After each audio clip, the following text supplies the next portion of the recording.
శ్రీ మహాగణాధిపతయే నమః. ఈరోజు మనం 2025 సంవత్సరం జూలై నెల మాస ఫలాల్లో భాగంగా ద్వాదశ రాశుల వాళ్ళకి ఎలా ఉంటుందనేటువంటి అంశం గురించి తెలుసుకుంటున్నాం.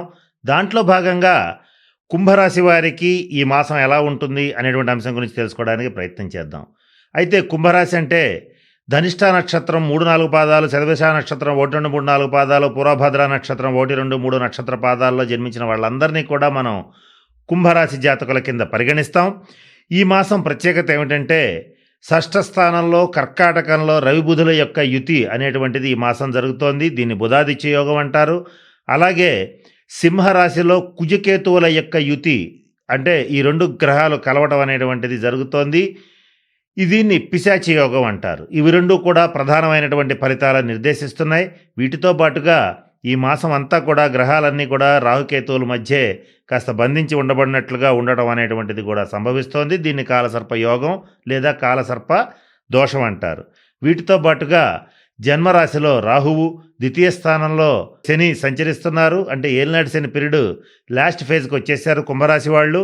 అలాగే చతుర్థ స్థానంలో శుక్రుడు, పంచమ స్థానంలో రవి గురులు సంచరించడం కూడా ప్రధానమైనటువంటి ఫలితాలను నిర్దేశిస్తోంది.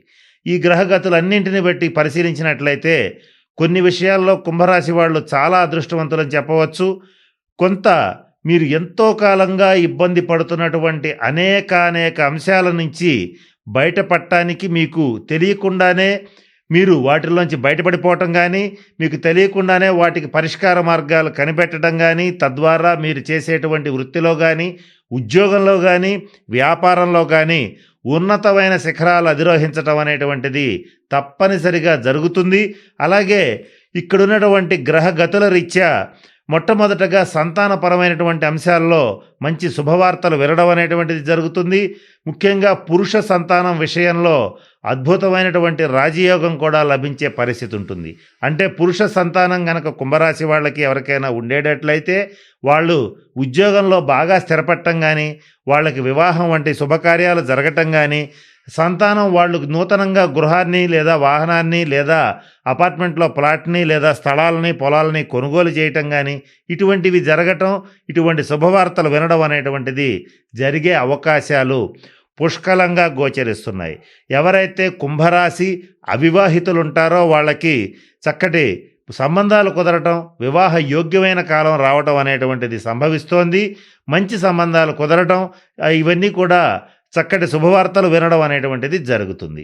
ఇకపోతే ఈ కుంభరాశి వాళ్ళకి శని 2వ స్థానంలో సంచరిస్తూ గత 5 సంవత్సరాలుగా పెట్టినటువంటి బాధలకి ఫుల్ స్టాప్ కలిగించేటువంటి విధంగా అడుగులు వేయటం అనేటువంటిది జరుగుతుంది.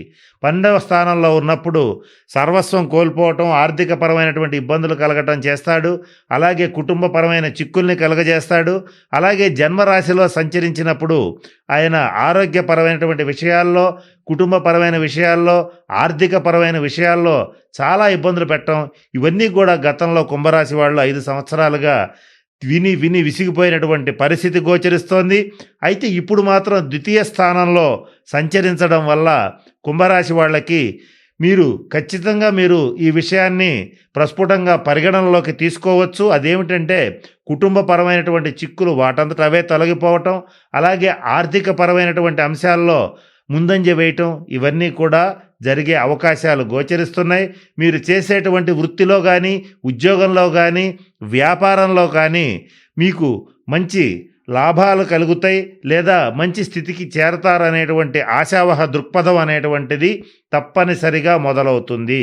ఇకపోతే కుంభరాశి వారికి కొన్ని ఇబ్బందులు కూడా గోచరిస్తుంటాయి. అవేంటంటే మరి ముఖ్యంగా జీవిత భాగస్వామి విషయంలో కానీ, జీవిత భాగస్వామి ఆరోగ్య విషయంలో కానీ కొంచెం జాగ్రత్తగా ఉండవలసిన పరిస్థితులు గోచరిస్తున్నాయి. జీవిత భాగస్వామితో వచ్చేటువంటి భేదాభిప్రాయాలు కొంచెం తీవ్రమైనటువంటి మలుపులు తీసుకునే అవకాశం ఉంది. కనుక జీవిత భాగస్వామితో అనవసరమైనటువంటి వాగ్వివాదాల జోలికి పోకుండా ఉండటం అనేటువంటిది కుంభరాశి వాళ్ళకి ముఖ్యంగా చెప్పదగినటువంటి సూచన. ఇకపోతే ఈ కుంభరాశి వాళ్ళు ఈ మాసంలో ఈ శుక్రగ్రహ అనుగ్రహ రీత్యా మరి ముఖ్యంగా కొంత లగ్జరీ ఐటమ్స్ కానీ, అంటే విలాసవంతమైనటువంటి వస్తువులు, అంటే విలాసవంతమైనటువంటి విల్లాలు, అలాగే ఫ్లాట్లు, అలాగే విలాసవంతమైనటువంటి వాహనాలు కొనుగోలు చేసే అవకాశాలు పుష్కలంగా గోచరిస్తున్నాయి. వీటితో పాటుగా వజ్రాభరణాలు కానీ బంగారాభరణాలు కానీ కొనుగోలు చేసే అవకాశాలు కూడా ప్రస్ఫుటంగా గోచరిస్తున్నాయి. ఇటువంటి శుభ పరిణామాలు కుంభరాశి వారికి ఈ మాసంలో జరుగుతాయి. అయితే కొన్ని విషయాల్లో మాత్రం చాలా జాగ్రత్తగా ఉండాలి. వాటిల్లో మొట్టమొదటిగా ఈ కుజకేతువుల యొక్క స్థితి కానీ జన్మరాశిలో ఉన్నటువంటి రాహు యొక్క స్థితి కానీ మిమ్మల్ని కొంత కుదురుగా ఉండనీయకపోవటం, చేసేటువంటి ప్రతి పనిలోనూ ఆటంకాలు కల్పించటం, అలాగే ఒక పని కోసం విశ్వ ప్రయత్నాలు చేయవలసినటువంటి పరిస్థితులు రావటం, అలాగే మరి ముఖ్యంగా ఆరోగ్యపరంగా జాగ్రత్తలు తీసుకోవాల్సినటువంటి పరిస్థితులు రావటం జరుగుతుంది. కుంభరాశిలో ఉన్నటువంటి వారు ఎవరైతే 50 సంవత్సరాలు లేదా 60 సంవత్సరాలు పైబడినటువంటి వాళ్ళు ఉంటారో వాళ్ళకి వ్రణబాధ, రుణబాధ ఎక్కువగా ఉంటాయి. అలాగే ఈ రక్త సంబంధమైనటువంటి సమస్యలు, అంటే హై బీపీ పెరిగిపోవటం, కొద్దిమందికి అయితే బ్రెయిన్ క్లాట్స్ కానీ హార్ట్ క్లాట్స్ కానీ ఇటువంటివి ఏర్పడేటువంటి అవకాశాలు ఉన్నాయి. కనుక ఆరోగ్య విషయంలో ఎంతమాత్రం అశ్రద్ధ చేయటం మంచిది కాదు. మంచి ఆహార విహార నియమాలని పాటించటం అనేటువంటిది ముఖ్యంగా కుంభరాశి వారికి చెప్పదగినటువంటి సూచన. ఈ మాసంలో కుంభరాశి వారికి కానీ వారి జీవిత భాగస్వామికి కానీ ఆరోగ్య విషయకంగా కొంత కొద్దిగా గట్టి ఇబ్బంది ఏర్పడే అవకాశం ఉంది. అది కూడా కొద్దిమందికి అయితే సర్జరీ జరగటం, అంటే శస్త్రచికిత్స జరగటం, వాహన ప్రమాదాలు జరగటం, ఇటువంటివి కూడా జరిగే అవకాశాలు గోచరిస్తున్నాయి. అయితే ఇప్పుడు నేను చెప్పినటువంటి దుష్పరిణామాలు, దుష్ప్రభావాలు ఏవైతే ఉంటాయో అవి కుంభరాశి వారందరికీ అప్లై అవుతాయని చెప్పి అనుకోవాల్సిన అవసరం లేదు.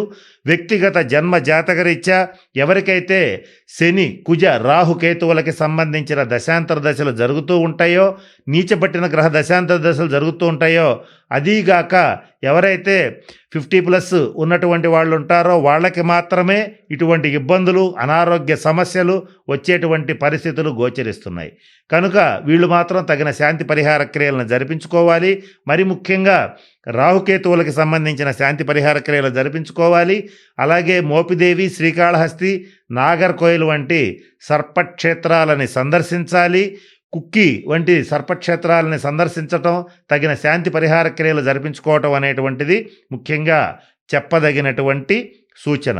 అలాగే ఏలినాటి శని పీరియడ్ లాస్ట్ ఫేజ్కి వచ్చినప్పటికీ కూడా కొద్దిపాటి మీరు అనుకున్న స్థాయిలో విజయం లభించటం అనేటువంటిది కొంత డిలే అవుతూ ఉంటుంది. అంటే విజయం లభించటం తథ్యం, కానీ కొంచెం డిలే అవ్వటం, అంటే లేట్ అవ్వటం, ఆలస్యం అవ్వటం, ఇటువంటివి జరిగే అవకాశాలు ఉన్నాయి. కనుక మీకు ఈ శనీశ్వరుడి అనుగ్రహం కోసం ప్రతి శనివారం నాడు ఉదయం పూట ఆంజనేయ స్వామి వారిని సింధూరంతో అర్చించటం, తమలపాకులతో పూజించడం చేయాలి. అలాగే శనివారం సాయంత్రం తప్పనిసరిగా ఉపవాసం ఉండాలి. అది కూడా కొంచెం ఓపిక ఉన్నటువంటి వాళ్ళు, ఆరోగ్యం సహకరించేటువంటి వాళ్ళు పూర్తిగా జలం మాత్రమే తీసుకుని పూర్తి ఉపవాసం ఉండటం అనేటువంటిది చాలా మంచిది. దీనివల్ల మంచి శుభ పరిణామాలు మీ కుంభరాశి వాళ్ళకి వచ్చే అవకాశాలు సుస్పష్టంగా గోచరిస్తున్నాయి. ఇకపోతే ఈ మాసంలో ఈ వచ్చేటువంటి ఈ కుజకేతువుల యొక్క స్థితి సింహరాశిలో ఏదైతే ఉంటుందో దీనివల్ల కొన్ని సందర్భాల్లో మీకు తెలియకుండానే ఘర్షణపూరితమైనటువంటి వాతావరణానికి తెరలేపటం, కొంత మాట కుదరకపోవటం, వాగ్వివాదాల జోలికి పోవటం, కొద్దిమంది అయితే కొంచెం ఘర్షణ పడి పోలీస్ స్టేషన్లు, కేసులు, కోర్టులు అంటూ తిరగటం, ఇలాంటివి జరుగుతాయి. ఈ మాసం అవంత మంచిది కాదు. వాటి వల్ల ప్రయోజనం లేకపోగా ఆర్థిక పరమైనటువంటి ఇబ్బందులు కలగటం, మానసిక ఆందోళన పెరగటం జరిగే అవకాశం ఉంటుంది. కనుక ఏ వివాదాన్ని కూడా ఈ మాసం ముందుకు తీసుకెళ్లకుండా ఉండటం అనేటువంటిది కుంభరాశి వాళ్ళకి ముఖ్యంగా చెప్పదగినటువంటి సూచన.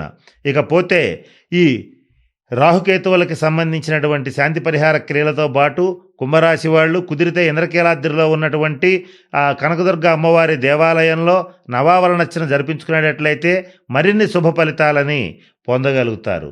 ఇక నేను చెప్పినటువంటి అన్ని అంశాలని దృష్టిలో పెట్టుకోండి. ఏదేమైనప్పటికీ కూడా కుంభరాశి వారికి గురుగ్రహ అనుగ్రహం చాలా బాగుంది కనుక ఈ మాసం శుభ ఫలితాల పరంపర అనేటువంటిది మీకు కొనసాగుతూనే ఉంటుంది. కనుక నేను చెప్పిన పరిహారాలని పాటించి కుంభరాశి వాళ్ళు అష్టైశ్వర్యాలతో భోగభాగ్యాలతో ఉంటారని ఉండాలని మనస్ఫూర్తిగా పరమేశ్వరుని ప్రార్థిస్తూ సెలవు తీసుకుంటున్నాను. స్వస్తి.